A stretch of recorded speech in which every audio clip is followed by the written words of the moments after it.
We've been waiting a while for a follow-up to the Oppo Find N3, or as it's known outside China, the OnePlus Open, and now the wait is almost over.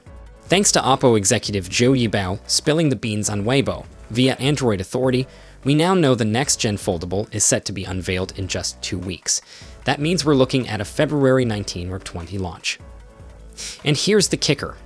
Oppo is claiming this will be the thinnest foldable in the world.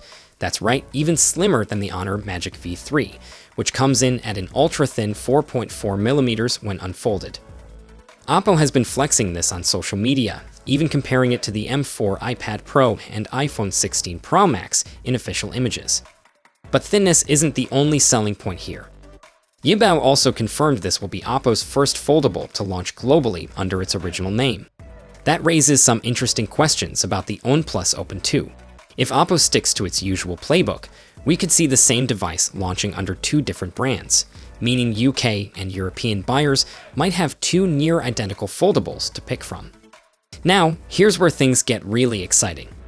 Oppo has just confirmed that the Find N5 will feature 50 watts wireless charging, a major upgrade over its predecessor, which had 0 wireless charging. And when you stack that up against the competition, it's a game changer.